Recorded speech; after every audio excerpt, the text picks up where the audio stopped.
speech from the Competent Communicator Manual, and he's going to be evaluated by Michael. Yep. Michael, have you got the objectives of the second speech there? Sure. The objectives are select an appropriate outline which allows listeners to easily follow and understand your speech. Make your message clear with supporting material directly contributing to that message. Use appropriate transitions when moving from one idea to another. And create a strong opening and conclusion. Great, thanks, Michael. So the speech is going to be 5 to 7 minutes once again. Please welcome Allan with his speech, Facebook, I Love It. Please welcome Allan.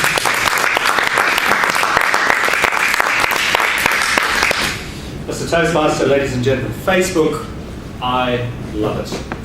Now, for those of you who may be stuck in the slightly darker ages and you don't yet have a Facebook account and have not yet been exposed to the wonders of Facebook, let me explain very briefly. Facebook is a website that you can go to and look at other people's lives. It is also somewhere where you read about other things and you can like it by clicking on a little link next to the thing that you are reading about or the particular photograph that you are looking at. And the effect of liking something in Facebook broadcasts it to all your friends as well. So you spread the love and you spread the joy of reading other people's lives. Now, over the past couple of weeks, there have been a few big things happening in the world. And typically, Facebook land goes bananas when something big happens in the world. You start getting all the jokes that come through. You start getting people who have way more time than any of us do, obviously, putting together funny photographs that depict something about that particular event. So the first big thing that really affected Facebook and made my day just so much happier was Curiosity landing on Mars. There have been a number of things that have been presented around Curiosity. For those of you who really are in the dark ages and don't know about Curiosity, it is a probe that was launched many, many months ago, maybe even a few years ago, on its way to Mars, and it landed there a couple of weeks ago and then sent back some of the first photographs from Mars that we've seen for a long time. So the Facebook photographs were stuff like aliens standing on Mars with big signs saying, "Yankees, go home, leave us alone, we want peace," and protesting against the Americans landing on Mars. I loved it, I thought it was very funny. The second thing that happened in the last week which hit Facebook were actually two things that somehow got combined into one thing.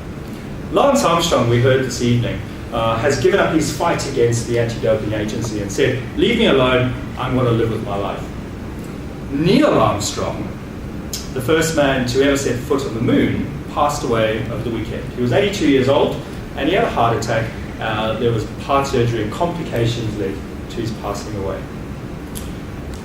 Now, Facebook often exposes people for the idiots that they are. And there were a whole range of posts on Facebook, which I read just this morning, saying, Neil Armstrong, he died? And just after he had his 7 Tour de France medals taken away from him. What are the chances? I thought, yes. There are twits in Facebook too.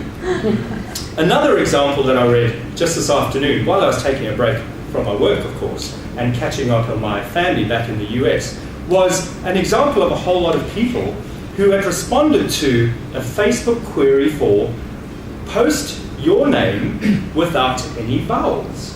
And, you know, presumably this would be quite funny. The number of people that responded saying, I would love to, but I don't know what a vowel is. Or, my name is Max, it doesn't have any vowel in Max. What do I do? And there were 20, if not more, of these people responding to this particular status on Facebook. So Facebook not only keeps you in touch with the rest of the world, it puts a particular spin on the rest of the world's events. In all seriousness, I do like Facebook. We have family in America and the UK and South Africa and all over the world. And we can't be bothered really to keep in touch with them, and they obviously cannot be bothered to keep in touch with us. So we connect on Facebook. We see all their photographs. My cousin in America adopted a little boy from Hungary a year ago, And I've watched this guy grow and go through trauma without ever having set foot in the house when he was there, or without actually having needed to pick up the phone and talk to them and find out how he's doing. I've had his full life story in our family simply by following their exploits on Facebook.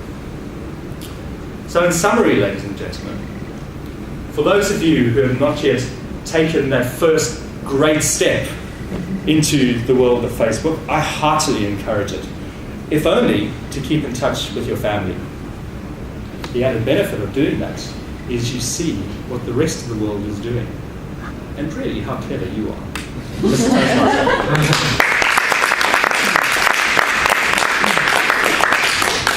Thank you, Alan. Reminds me of the adage about trying to understand infinity, and then there's these